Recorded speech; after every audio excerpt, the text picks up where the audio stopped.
Perkenalkan, nama saya Galang Musa Putro. Pada kesempatan kali ini saya akan mempresentasikan soal dari UTS Manajemen dan Organisasi Logistik. Nomor 1. Jelaskan perbedaan mendasar antara teori organisasi klasik dan modern dalam konteks manajemen logistik. Perbedaan mendasar antara teori organisasi klasik dan modern dalam konteks manajemen logistik terletak pada fokus utama, struktur organisasi, dan pandangan terhadap lingkungan serta sumber daya manusia. Teori klasik memandang organisasi sebagai sistem tertutup yang berfokus pada efisiensi internal, sementara teori modern memandangnya sebagai sistem terbuka yang berfokus pada adaptasi dan interaksi dengan lingkungan.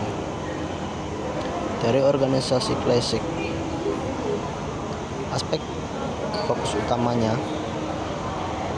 ciri khas mencapai efisiensi biaya dan produktivitas maksimal melalui standarisasi proses dan spesialisasi kerja.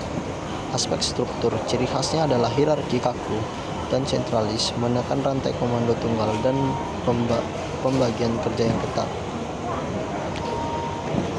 Aspek pandangan SDM, ciri khasnya memandang pekerja sebagai manusia ekonomi yang hanya dimotivasi oleh insentif finansial, dan aspek sosialnya diabaikan. Dari organisasi modern. Aspek fokus utama, ciri khasnya adalah mencapai efektivitas sistem secara keseluruhan dan adaptabilitas serta perubahan pasar. Aspek struktur, ciri khasnya adalah fleksibel, datar, dan desentralisasi, menekan pada tim lintas fungsi dan kolaborasi. Aspek pandangan SDM, ciri khasnya memandang SDM sebagai manusia kompleks yang dimotivasi oleh berbagai faktor dan diberdayakan untuk mengambil keputusan. Aspek lingkungan, ciri khas sistem terbuka menyadari logistik sangat dipengaruhi oleh teknologi, regulasi, dan permintaan pelanggan, sehingga organisasi harus responsif dan belajar.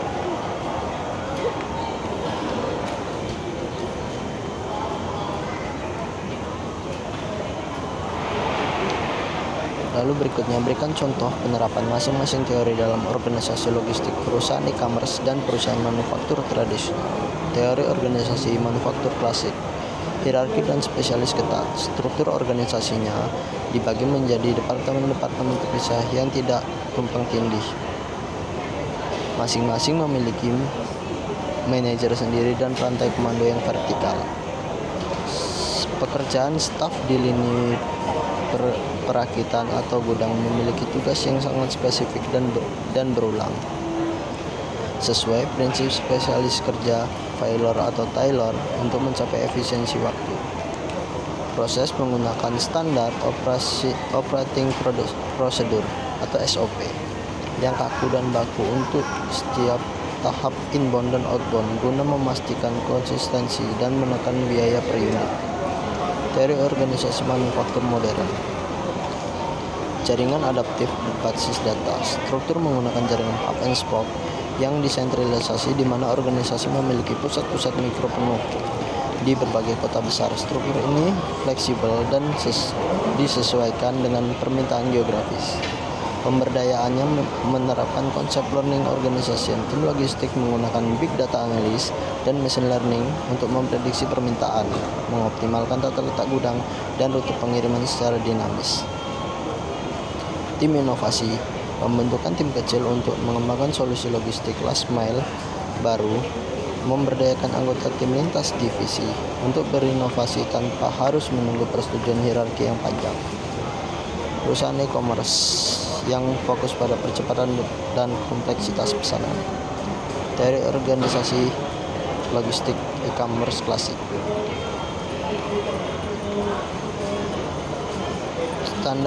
Contoh penetapan dalam logistik e-commerce-nya adalah standar fulfillment sentral, struktur di pusat distribusi utama, digunakan tata letak yang sangat terstruktur mirip pabrik dengan area receiving, putway, packing, dan pack dan picking dipisahkan secara fisik dan fungsi untuk memproses volume pesanan yang besar secara cepat dan berulang. Sistem komandonya adalah supervisor gudang yang mengawasi ketat operator picking dan packing berdasarkan target waktu pesanan menggunakan prinsip pengawasan ketat untuk memastikan efisiensi. Pengiriman pengemudi last mile diminta mengikuti rute yang telah ditentukan secara baku oleh manajer transportasi untuk efisiensi dan bahan bakar baku tempuh. Teori organisasi logistik e-commerce modern. Contoh penerapannya adalah struktur menggunakan jaringan hub and spoke yang desentralisasi, di mana organisasi memiliki pusat-pusat mikro pemenuhan di berbagai kota besar. Struktur ini fleksibel dan disesuaikan dengan permintaan geografis. Pemberdayaan merangkap konsep learning organization. Tim logistik menggunakan big data analysis dan machine learning untuk memprediksi permintaan, mengoptimalkan tata letak gudang dan rute pengiriman secara dinamis, mencerminkan pandangan organisasi sebagai sistem terbuka yang terus belajar dari lingkungannya.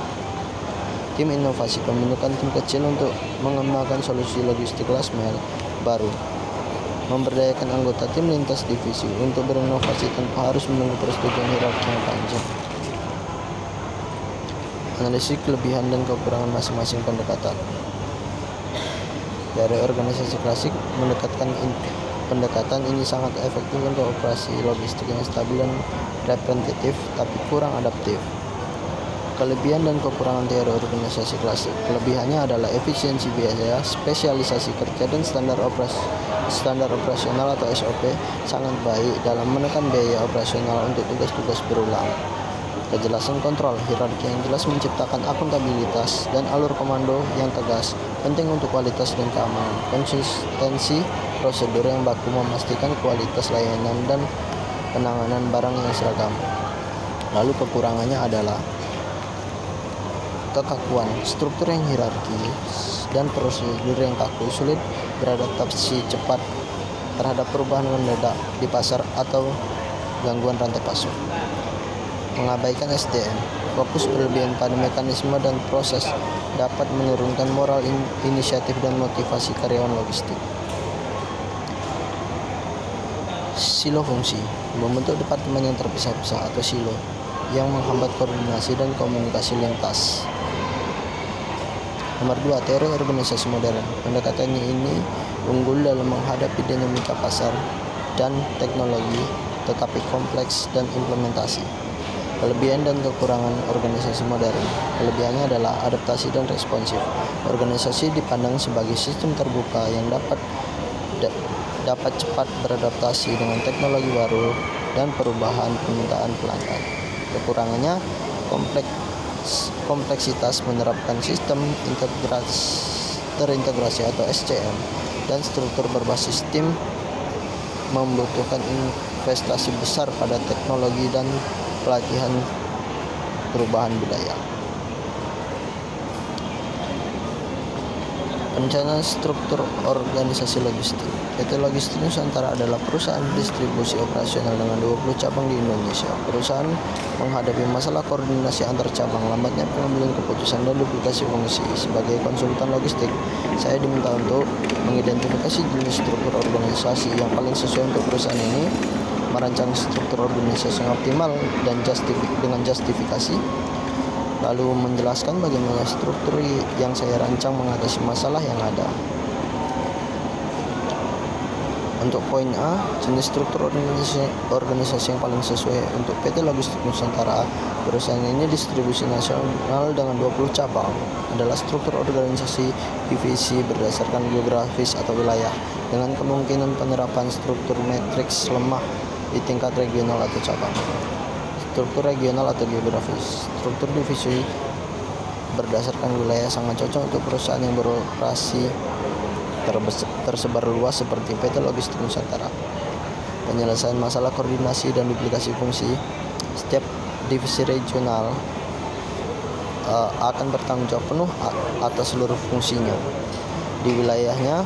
Ini akan mengurangi duplikasi yang tidak perlu di tingkat pusat dan memperjelas tanggung jawab per wilayah. Mempercepat pengambilan keputusan. Manajer divisi regional memiliki otonomi yang lebih besar untuk membuat keputusan yang relevan dengan kondisi pasar dan operasional di wilayah mereka tanpa harus menunggu persetujuan dari kantor pusat. Untuk step detail ini sangat penting dalam logistik yang sering memerlukan respon cepat.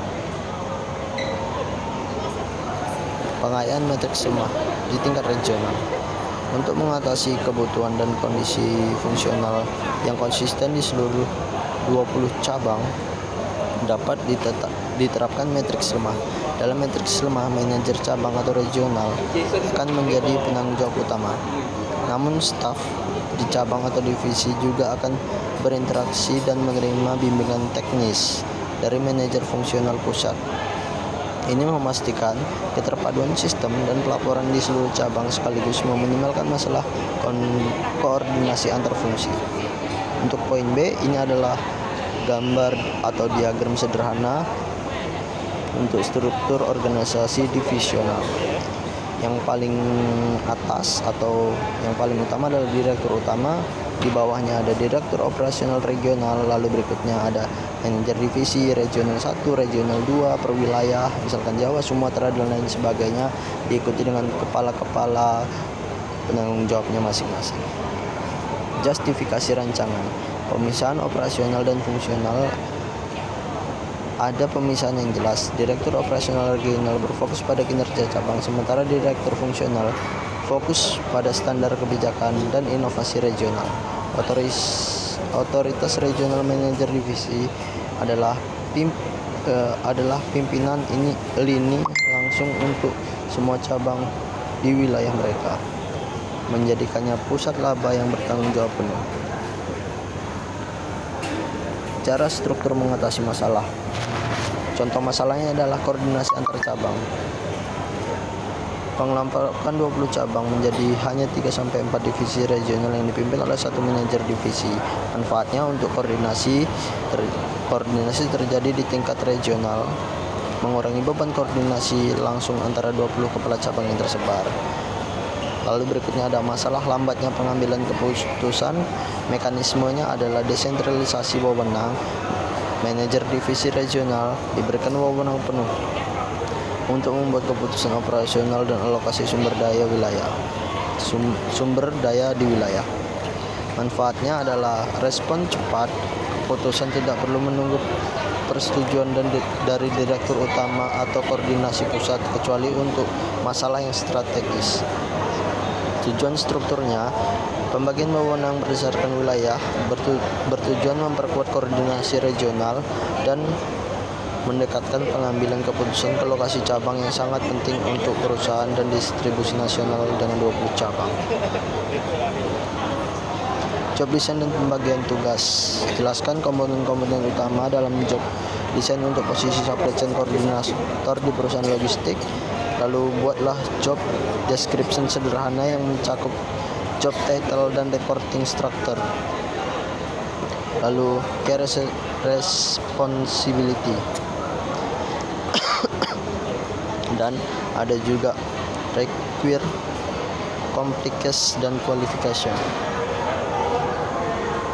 Komponen utama dalam job design untuk supply chain koordinator. Desain pekerjaan untuk supply chain koordinator harus berfokus pada efisiensi koordinasi dan pemecahan masalah. 3 komponen utama yang harus ditekankan adalah spesialisasi pekerjaan, fokus pada fungsi inti seperti inventory planning dan transportasi manajemen. Koordinator harus menjadi spesialis dalam mengelola aliran informasi dan barang. Lalu perluasan pekerjaan, menambahkan variasi tugas sejenis untuk mengurangi kebosanan dan meningkatkan pemahaman proses menyeluruh. Pengayaan pekerjaan memberikan otonomi dan tanggung jawab yang lebih besar dalam pengambilan keputusan operasional. Ini penting agar tidak setiap masalah kecil harus dibawa ke manajer regional. Poin A, title job dan reporting struktur. Ini adalah reporting struktur yang saya buat. Komponen dan detailnya ada job title, supply chain koordinator, departemen, divisi operasional regional, reports to langsung ke atasan, dan detail manager. Detailnya adalah manajer divisi regional, garis koordinasi fungsional, direktur logistik supply chain, pusat. Poin B, key responsibilities atau tanggung jawab utama. Koordinator bertanggung jawab untuk memastikan proses logistik berjalan lancar dan efisien di seluruh cabang dalam divisi regional, pengendalian dan perencanaan stok, melakukan rekonsiliasi stok harian atau mingguan antara fisik dan sistem. Manajemen distribusi lokal, mengkoordinasi penjadwalan harian pengiriman ke seluruh cabang dan pelanggan utama. Administrasi vendor, mengelola semua dokumen pengiriman. Sistem dan data, bertanggung jawab atas integritas dan update operasional yang dimasukkan ke dalam sistem ERP perusahaan. Pemecahan masalah operasional, menangani dan menyelesaikan masalah mendesak yang berkaitan dengan pengiriman. Required competition dan qualification, kompetisi dan kualifikasi yang diperlukan.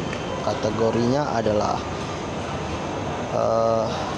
kategori dan detailnya adalah education dan experience. Detailnya adalah minimal S1 diutamakan dari jurusan teknik industri manajemen logistik atau bidang terkait, pengalaman minimal 2-3 tahun di lingkungan distribusi atau warehouse skala besar. Technical composites, detailnya adalah mahir dalam sistem ERP atau WMS, mampu melakukan dan analisis data tingkat menengah hingga lanjutan atau mikroskop contohnya adalah mikroskop Excel untuk laporan dan efisiensi biaya. Soft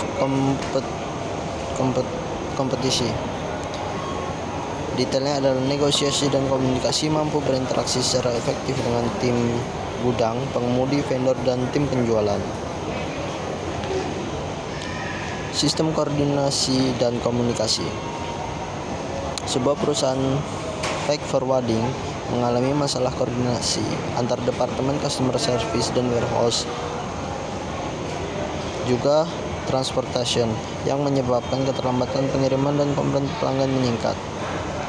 Analisis, identifikasi akar masalah koordinasi yang mungkin terjadi, rancang sistem koordinasi dan mekanisme komunikasi yang efektif untuk mengatasi masalah, berikan rekomendasi teknologi yang mendukung koordinasi. Akar masalah yang terjadi antara customer service, warehouse, dan transportasi di perusahaan freight forwarding adalah kemungkinan besar dari silo informasi atau kurangnya visibilitas end-to-end. Masalahnya adalah setiap departemen hanya melihat datanya sendiri. CS tidak tahu status real time bongkar muat di gudang. Transport tidak tahu apakah barang sudah siap docking untuk diangkut. Akar masalahnya adalah tidak adanya platform atau sistem unggul yang menyajikan status pesanan secara real time di seluruh tahapan proses. Ketergantungan serial yang tidak terstruktur. Lalu contoh masalah berikutnya adalah CS memprioritaskan janji waktu cepat ke pelanggan, gudang memprioritaskan efisiensi packing massal, transportasi memprioritaskan efisiensi rute. Konflik prioritas ini menyebabkan Service Level Agreement atau SLA pelanggan terabaikan. Akar masalahnya adalah KPI dan bonus setiap departemen yang tidak selaras dengan overall service level perusahaan. Untuk rekomendasi teknologi, poin C, untuk mendukung sistem koordinasi di atas, perusahaan harus berinvestasi pada integritas teknologi, transportasi manajemen dan sistem atau TMS, warehouse management atau WMS yang terintegrasi, customer service management atau CRM dengan integrasi operasional, Manfaatnya adalah CS dapat melihat status end to end misalkan dari gudang hingga ke lokasi truk saat ini, langsung dari dashboard pemesan pelanggan mereka. Ini mengurangi komplain karena CS dapat memberikan informasi yang akurat dan proaktif.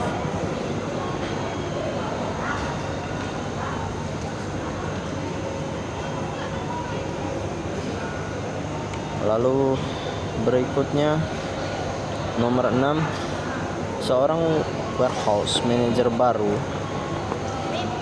ditugaskan untuk memimpin 50 karyawan warehouse dengan latar belakang dan tingkat kompetensi yang beragam. Jelaskan prinsip-prinsip perorganisasian yang harus diterapkan, teknik pengarahan yang efektif, lalu strategi motivasi yang sesuai untuk meningkatkan produktivitas tim. Prinsip-prinsip organisasi. Manajer gudang harus menggunakan prinsip-prinsip ini untuk menyusun tim yang efektif dan mengatasi keragaman kompetensi. Pengembangan kerja division of work. Pembagian tugas gudang yang kompleks menjadi tugas-tugas spesifik. Ini memungkinkan penempatan karyawan yang sesuai dengan keahlian dan melatih karyawan baru pada tugas yang lebih sederhana.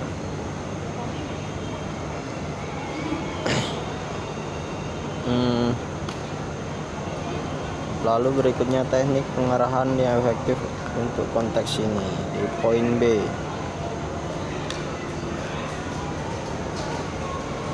Strategi dan motivasi yang sesuai untuk meningkatkan produktivitas tim yang beragam. Memotivasi harus menggabungkan insentif finansial dan non finansial. Memberikan pengakuan dan penghargaan non moneter. Seringkali di lingkungan gudang, pengakuan publik dapat memotivasi sekelompok besar karyawan, terutama yang termotivasi oleh status dan pengakuan sosial. Intensif kerja tim.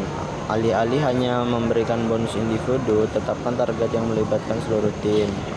Ini mendorong kerjasama lintas fungsi dan membantu karyawan dalam kompetensi tinggi untuk secara alami membantu rekan kerjanya yang kekurangan pengalaman. Nomor 7, studi kasus, analisis organik, analisis organisasi logistik. PT Sumber Makmur adalah perusahaan distribusi FMCG dengan struktur organisasi fungsional yang kaku. Beberapa masalah yang dihadapi: komunikasi antar departemen yang lambat dan sering terjadi miskomunikasi. Keputusan harus selalu naik ke level direktur, menyebabkan proses lama. Sulit beradaptasi dengan perubahan permintaan pasar yang cepat. Konflik sering terjadi antara sales, warehouse, dan delivery team. Berdasarkan teori organisasi dan prinsip manajemen yang Anda pelajari, analisis masalah organisasi dari perspektif struktur koordinasi kepemimpinan. Lalu berikan rekomendasi perbaikan yang komprehensif dan jelaskan bagaimana implementasi rekomendasi Anda akan meningkatkan kinerja organisasi. Analisis masalah organisasi PT Sumber Makmur. Masalah yang dihadapi PT Sumber Makmur adalah gejala klasik dari disfungsi struktur fungsional ketika diterapkan pada lingkungan bisnis yang dinamis. Masalah struktur fungsi mendorong silo fungsional setiap departemen menjadi fokus pada KPI-nya sendiri tanpa memedulikan dampak pada rantai pasok secara keseluruhan. Dampaknya, miskomunikasi terjadi karena tidak ada manajer tunggal yang bertanggung jawab atas proses end-to-end. Keputusan harus selalu naik ke direktur karena hanya direktur yang memiliki otoritas lintas fungsi. 2. Koordinasi. Akar masalahnya adalah koordinasi bersifat serial dan formal. Komunikasi ini dilakukan melalui jalur hierarki vertikal dan seringkali didominasi email atau memo, bukan interaksi langsung atau platform bersama. Dampaknya adalah konflik tinggi. Adaptasi terhadap perubahan permintaan pasar menjadi lambat karena proses persetujuan dan alokasi sumber daya terhambat di tingkat direktur. Rekomendasi perbaikan yang komprehensif. Rekomendasi diarahkan untuk mendekatkan pengambilan keputusan dan meningkatkan koordinasi horizontal tanpa sepenuhnya membongkar spesialisasi fungsional yang sudah ada. Salah satu contohnya adalah desain ulang struktur. Rekomendasi dari saya, terapkan struktur organisasi matriks lemah dengan fokus proses inti. Mekanismenya, bentuk tim lintas fungsi permanen atau terapkan manajer proses. Tim ini diisi oleh perwakilan CS, warehouse, dan delivery manager. Proses bertindak sebagai koordinator tanpa otoritas ini langsung atas anggota tim, tetapi bertanggung jawab atas flow kerjanya. Peningkatan kinerja organisasi. Implementasi rekomendasi di atas akan secara langsung meningkatkan kinerja PT Sumber Makmur dalam hal efisiensi dan adaptabilitas, meningkatkan kecepatan adaptasi dan keputusan. Hasilnya adalah desentralisasi wewenang dan daily handle, memungkinkan manajer proses merespon perubahan permintaan pasar dengan cepat dalam hitungan jam, bukan hari. Memperbaiki komunikasi, mengurangi konflik. Hasilnya adalah struktur matriks semua dan KPI bersama menciptakan tujuan bersama. Komunikasi menjadi horizontal dan proaktif, bukan lagi reaktif dan vertikal melalui direktur. Nomor 8. Integrasi konsep. Bagaimana hubungan antara struktur organisasi, job design, dan sistem koordinasi dalam menciptakan organisasi logistik yang efektif? Jelaskan dengan menggunakan contoh perusahaan logistik yang beroperasi di Indonesia.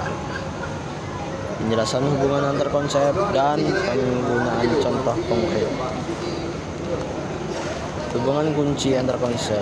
Ketiga konsep ini membentuk suatu kesatuan yang saling mendukung untuk memastikan flow barang dan informasi berjalan lancar. Struktur organisasi atau kerangka. Struktur adalah cetak biru hierarki yang membentuk bagaimana otoritas dan departemen dikelompokkan. Struktur yang tepat menciptakan alur resmi untuk komunikasi dan pengambilan keputusan. Job design mengisi kerangka tersebut. Ini mendefinisikan tanggung jawab, wewenang, dan tugas individu, memastikan setiap peran memiliki kemampuan spesifik untuk berkontribusi pada tujuan logistik. Sistem koordinasi adalah mekanisme operasional yang menghubungkan penyelarasan pekerjaan yang dilakukan oleh individu di berbagai departemen. Secara singkat, struktur menyediakan tempat kerja, job design mendefinisikan pekerjaan yang dilakukan, dan sistem koordinasi memastikan pekerjaan tersebut sinkron antar unit.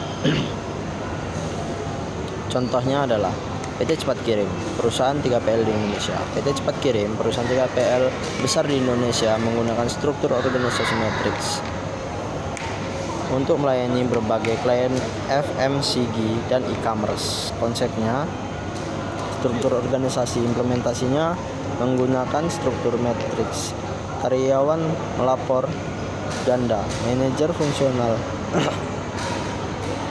untuk kompleks teknis, dan manajer klien atau proyek untuk hasil spesifik klien. Hubungannya dengan konsep lain memerlukan sistem koordinasi yang kuat untuk mengatasi potensi konflik perintah ganda, mendefinisikan job design untuk menekankan kemampuan multitasking dan pelapor ganda. Job desainnya, untuk konsep job design implementasi di PT Cepat Kirim adalah posisi logistik project head dirancang dengan wewenang fungsional terbatas. Tanggung jawabnya mencakup forecasting kebutuhan gudang dan truk untuk kliennya. Hubungannya dengan konsep lain adalah menciptakan peran yang secara eksplisit bertanggung jawab atas koordinasi horizontal. Wewenang ini didukung oleh struktur matriks yang memberikan akses sumber daya fungsional. Konsep sistem koordinasi implementasi di PT Cepat Kirim adalah penerapan daily operation, handle client centris, dan penggunaan WMS atau TMS terintegrasi yang memberikan visibilitas stok real time. Hubungannya dengan konsep lain adalah memfungsikan. Dengan integrasi ini, ketika permintaan klien FMCG PT Cepat Kirim melonjak, logistik project head, project lead dapat dengan cepat memicu perubahan prioritas packing dan penambahan armada dengan berkonsultasi langsung di daily operation handle tanpa harus melalui jalur birokrasi yang panjang yang ditetapkan oleh struktur fungsional murni. Baik, berikut adalah presentasi dari saya. Terima kasih. Assalamualaikum warahmatullahi wabarakatuh.